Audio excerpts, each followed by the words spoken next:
Hey friends, welcome back to my channel, Organized with Joy, and welcome if you are new here. I'm Joy, and today I'm going to be doing a Q&A video. I have never done a Q&A video, so I decided now that I've hit 1,000 subscribers, maybe it was time to do a Q&A video. So I have your questions right here, and I will go ahead and get to answering them. Hopefully this video won't be too long. I will try to answer concisely. So the first question is, what is your favorite meal to cook? And I would say probably tacos, just because I like eating tacos, but pretty much everybody in my family likes eating tacos as well. So it's always nice to cook something that I know everybody's going to enjoy. But in addition to that, I also really love making risotto. I haven't made it in a long time just because my daughter's vegan and my husband and I are both dairy-free, or mostly dairy-free. I have tried a couple of vegan versions of the risotto recipe that I have, and it's just not quite the same. My brother-in-law gave me this recipe many years ago, but I just love, it seems so cathartic to just sit there and, you know, stir the risotto, and it calls for some wine in the recipe, so it's nice to just have your glass of wine and sipping on that and stirring the risotto. So I also really like making that dish, and I like eating that dish as well. The next question, and I got this a couple of times, is what are your hobbies? And I'm not exactly sure what you classify as a hobby, but I would say I have the hobby of running. I've been running for a really long time. I started running when I was 11 years old. My stepdad got me into running, and I ran cross country and track in middle school and high school. And so I've just kept doing it. I've ran some races as an adult. So it's just a fun thing that I have for myself, and it's just nice to get out there and put one foot in front of the other, and that's pretty much all I have to do out there. But I guess now I would say YouTube is also a hobby of mine. Just editing videos, it's a lot of fun, filming and editing. Another question is, any summer plans? Well, the main thing is helping my son stay on track, doing a couple of classes this summer. He really needs to complete those before next fall, so I just need to stay on top of him. But my husband and I just celebrated 25 years of marriage back in May, and so we are planning to take a trip together. We're not exactly sure where yet, but we're thinking about someplace in the mountains, maybe Colorado, but nothing too big or exciting. Just because of COVID. We would have liked to leave the country, but we're just gonna stay close to home. The next question is, how long have you had your organization business? I'm not exactly sure when I started it officially. I think I made my website in the fall of 2018, but I think it was the spring of 2018 when I started working with some friends. I wanted to just get before and after pictures, and then I started working with friends of friends. So that's kind of when it started, but I made my website that fall of 2018. And then the next question is, where did you get your organization inspiration? I'm not exactly sure how it happened. Honestly, I think it's just being a homemaker and just wanting my home to run efficiently and smoothly. Just over the years, I just figured out ways to accomplish that, and so it just became a passion of mine. And then for a short period of time, when my youngest was in middle school, I worked at a local furniture boutique, and she also had some home decor in there as well. And she had a stock room that when the store was slow, I would just go back in the stock room and just organize it and rearrange it and just make it more functional for the store. And it was there that I realized I really enjoy doing this. It was a lot of fun. I almost enjoyed doing that organization piece more so than like being out on the floor and helping customers. So that's when I realized that I really do enjoy organizing. Oh, and then this next one is similar. I'm glad all of these were asked all at the same time. How did you become a professional organizer? Honestly, I do not have any sort of credentials, any letters behind my name, and for now, I'm okay with that. I have considered getting some sort of certification, but for now, I have not done that. Basically, I just started with friends and then friends of friends and just kind of word of mouth.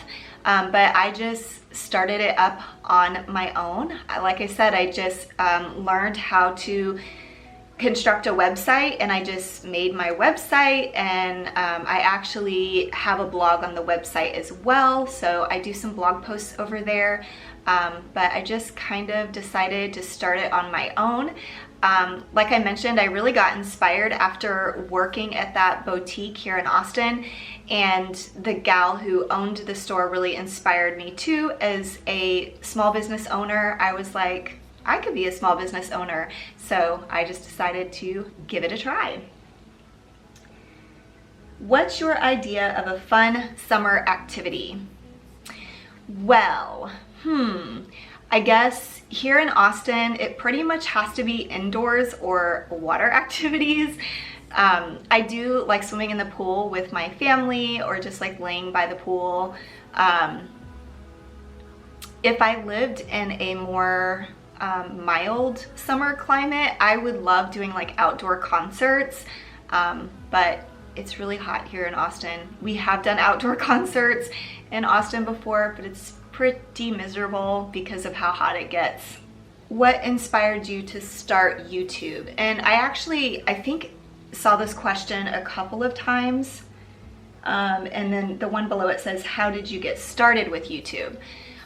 So what inspired me is a couple of things. First of all, I had never really watched YouTube for entertainment, I guess you could say. I guess I'm old, so I would just go to YouTube for how-tos. And one day I needed to figure out, my son got a hammock and he wanted to hang it up in his bedroom. So of course I went to YouTube, how do you hang up a hammock in your bedroom? And I found this video that wasn't even teaching me how to hang up a hammock in the bedroom. It was a room tour of a woman who had 5 boys, and it was entitled something like how we have 5 boys in one small room or something like that. And I guess I was just interested in that, even though it wasn't what I was looking for. I was like, oh wow, this is interesting.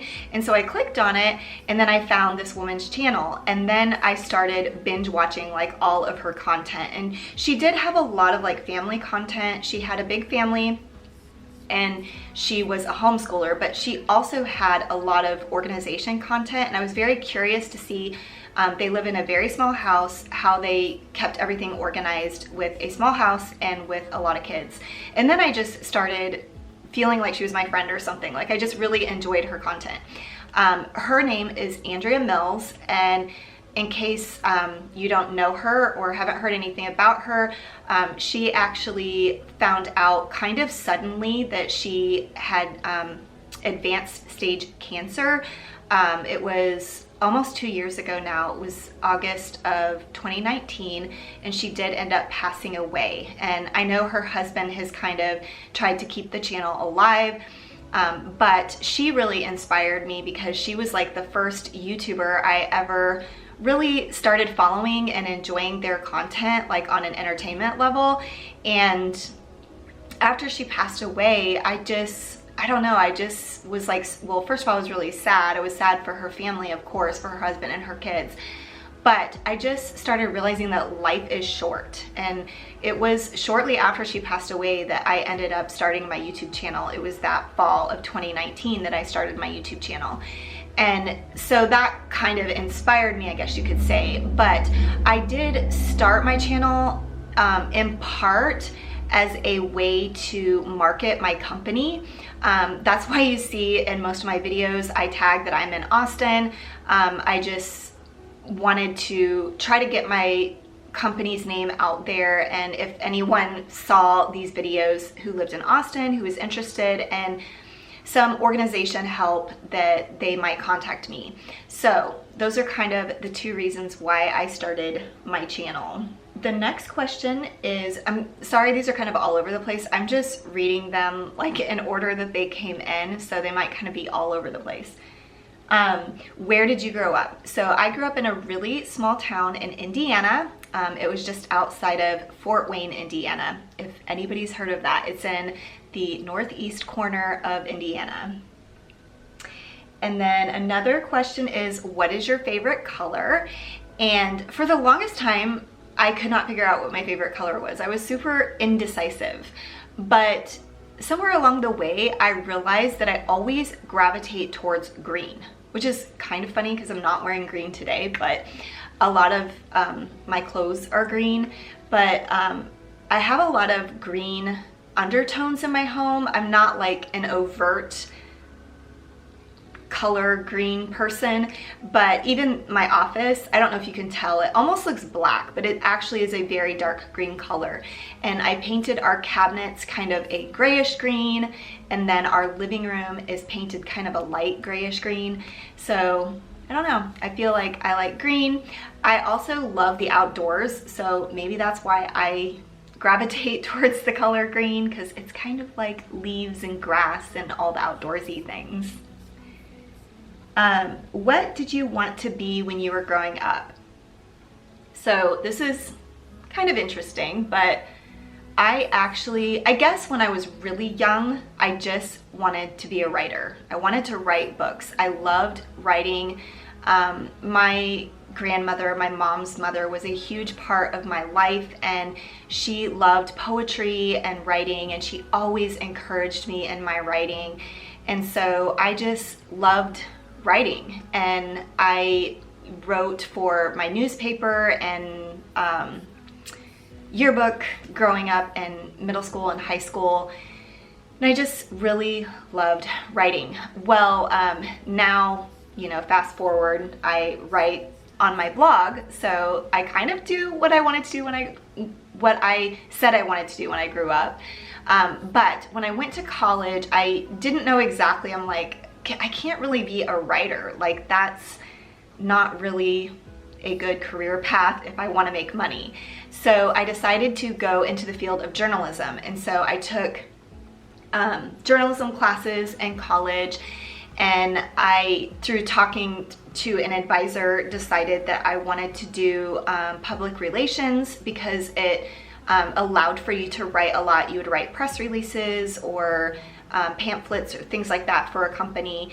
And so I minored in business, and that was kind of like what I was going to do, is do PR. So I graduated with a journalism degree, and it's kind of funny because now I feel like I am kind of using the journalism degree, even though journalism itself has changed so much like over the years, especially since I got my degree 20 plus years ago. I feel like it is kind of relevant for what I do. I have, like I said, a blog, and then even doing YouTube, you know, sometimes you have to write scripts, and you have to come up with the content, so it's all kind of very relevant. So just a little interesting story about me. The next question is, what is your favorite type of music? And I'm not really sure if I can like pinpoint a specific type of music that I like. I really do like a wide variety of music. Lately on my runs and when I've been cleaning, I've been liking listening to a worship band called Maverick City. My friend introduced me to them not too long ago, and so I've been listening to them a lot. But I really like kind of alternative or indie rock, I guess. Like, I love old school alternative music. I love kind of like folksy, bluesgrass kind of rock. I like punk rock, just all those types of rock music. But one of my most recent favorite bands is Bear's Den. My husband and I saw them, I guess it wasn't really that recent. We saw them, gosh, several years ago at South by here in Austin, and we just really fell in love with that band. So I listen to them a lot on Spotify. But another band that I really like is Penny and Sparrow. They are a band, actually the one guy, I knew him personally. I used to be involved with Young Life, and he was a Young Life leader. And once he graduated from college, he and his friends started up this band, Penny and Sparrow.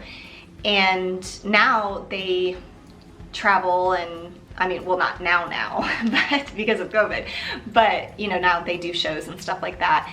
And anytime they're in Austin, we like to catch their show just because I love seeing what he's doing.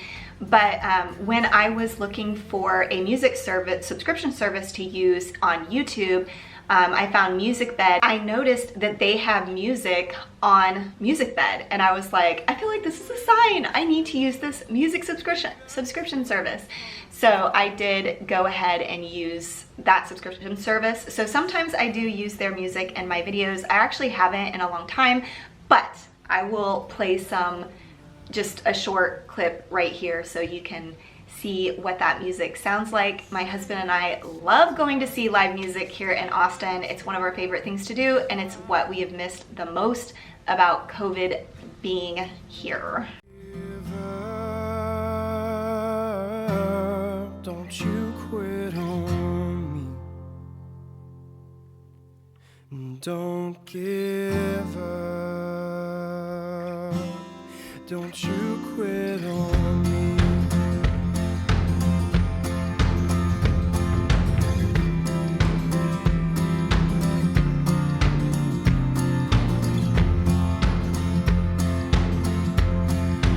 I'm still a boy,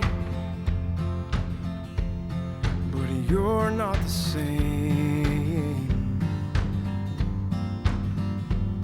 My skin still looks see-through, and I feel underneath like a fake. Okay, the next question is, will you ever move from where you live? So I know I mentioned it a couple times in this video, but for those of you who don't know, I live in Austin, Texas. We have lived here for almost 20 years, and so we have pretty much raised our kids here in Austin.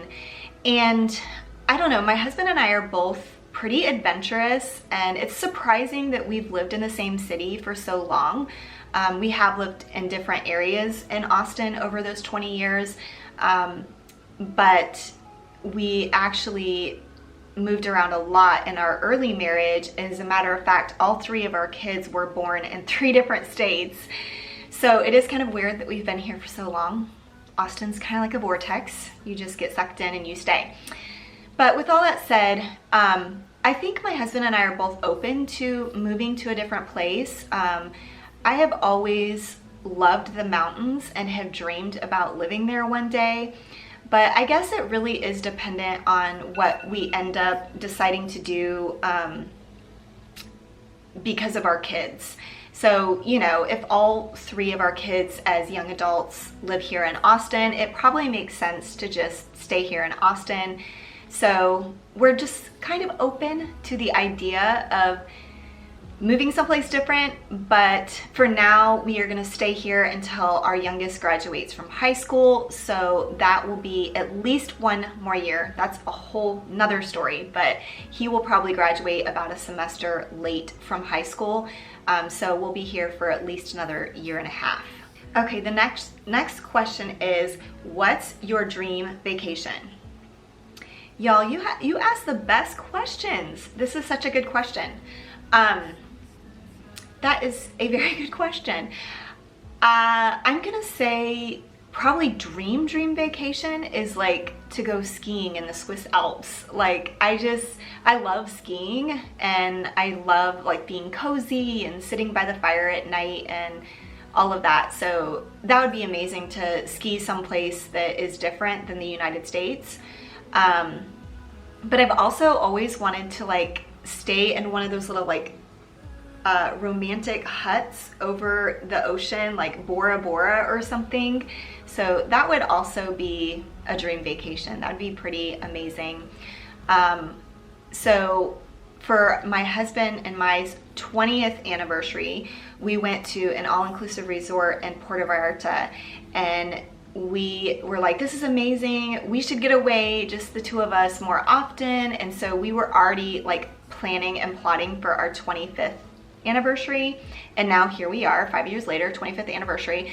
And I really wanted to go to Italy for our 25th anniversary. But now because of COVID, that it just makes things difficult and hard. So we're not going to be doing that. But I also think Italy would be an amazing place to go. I've heard the food is amazing. I would love to like go to vineyards. Yeah, I just think that that would be pretty amazing.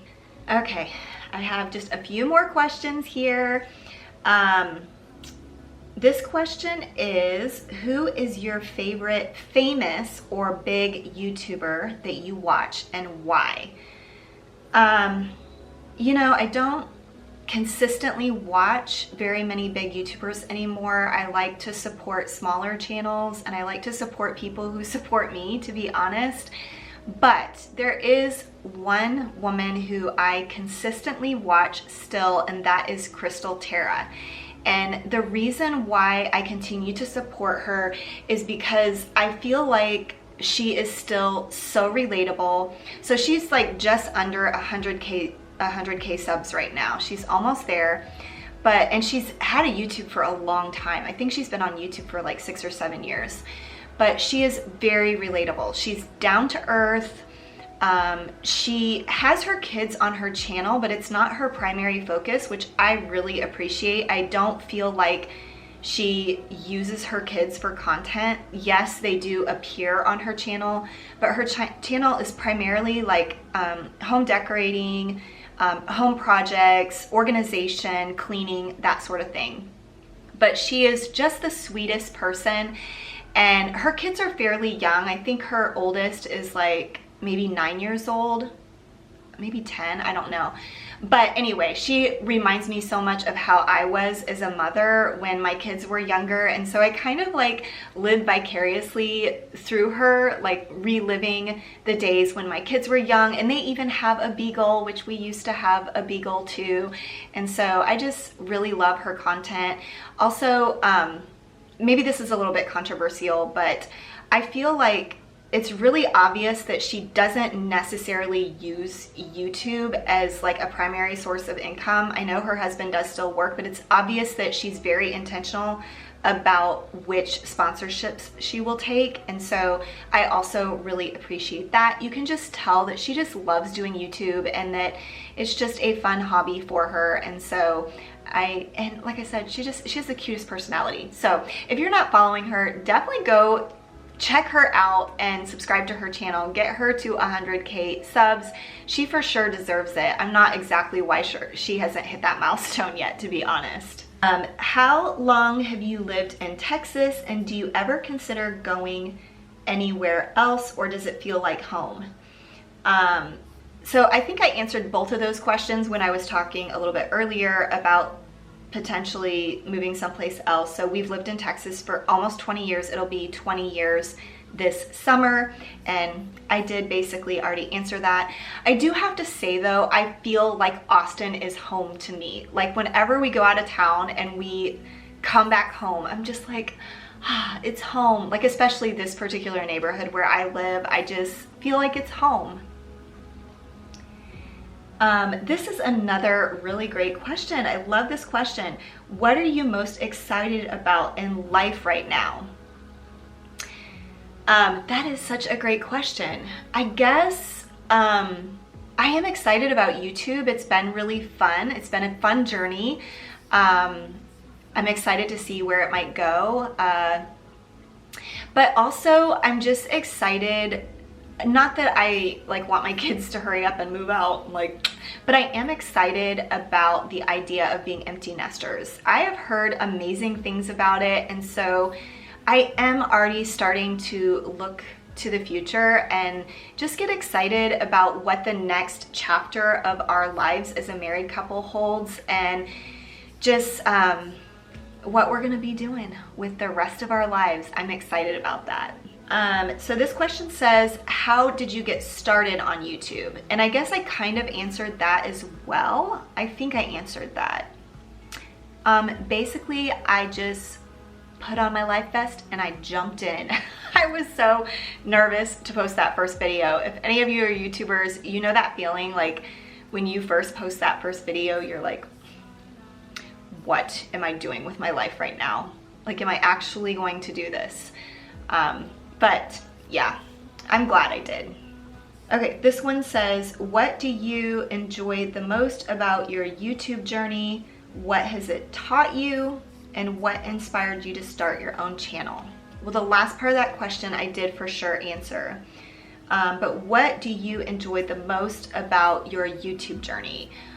I would have to say, hands down, the community. Y'all, I have just been blown away at the friendships I have developed, people that I've never met before. Like, I literally almost want to cry right now. Oh my gosh. Why am I crying? I have met some of the most beautiful people that I would have never had the opportunity to meet had I not started my channel. And I'm just so grateful. I love getting to know people. It's like one of my greatest joys. I love hearing people's stories. I love getting to know people. So I think that that's probably been actually kind of an unexpected favorite part about my YouTube journey. What has it taught you? I think I was actually just talking to a friend about this the other day. I almost feel like putting myself out there, I was so afraid to put myself out there. I am a recovering people pleaser. I like to call myself recovering because I do feel like I'm getting better. But I almost feel like putting myself out there forced me to deal with the people pleasing side of myself. And it's forced me to realize that not everybody's gonna like me, and that's okay. You know, I honestly have been very lucky. I should knock on wood, but I really haven't gotten a ton of negative comments. But there's been a couple of times when I have, and you know, at first, like, your heart is like racing. You're like, oh my gosh, what am I supposed to say to this? But honestly, when I like sat back and thought about it, I'm like, I don't really care. Like, this person has no idea my backstory. They have no idea, you know, why I do what I do or whatever.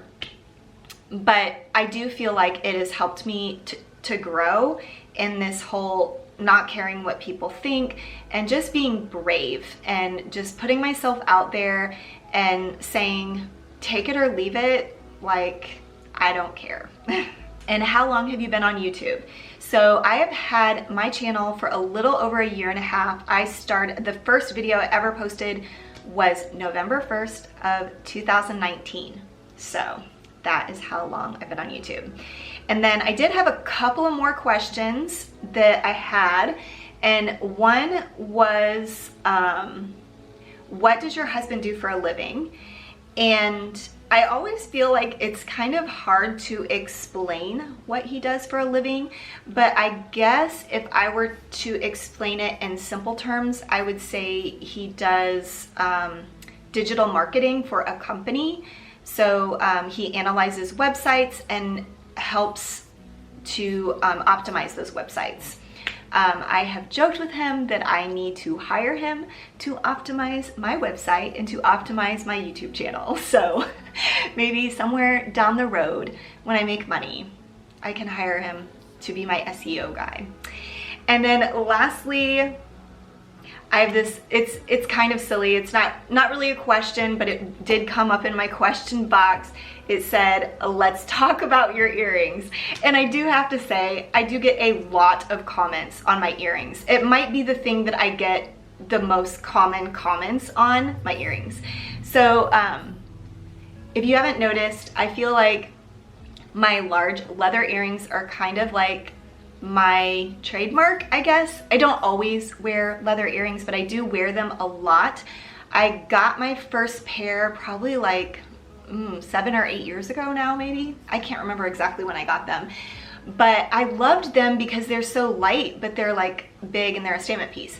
Anyway, the gal who said that, she asked me specifically where I got my earrings. So I will just share with you, I have several places where I get my leather earrings. These particular earrings come from a company called Noonday. They are definitely a company you should look into. They are a company that gives back. They employ women in impoverished communities around the world to make their jewelry. They have a wide variety of jewelry, but I love their big leather earrings. So that was one company. Another company that I really love is a locally owned women-run company. It's called Waterloo Style, and that is where several of my large leather earrings come from. I do have a few pairs that I got from Raven and Lily, and then another couple pairs that I got from Nickel and Suede. So those are the places that I get my large leather earrings. But anyway, it's like my trademark. It's me. Well, thank you so much for sticking with me till the end. I'm not sure how long this video is gonna be. It's gonna be really long. I'll try to edit it down. But I do appreciate all the questions y'all asked me, and I hope that this was in some way interesting for you to watch. But thank you so much for all of you who have subscribed to my channel. I really do appreciate each and every one of you. I'm so thankful to be on this journey and that you have come along for the ride. If you are not yet subscribed to my channel, I would love for you to consider subscribing. Thank you so much for watching, and I will see you in the next one. Bye.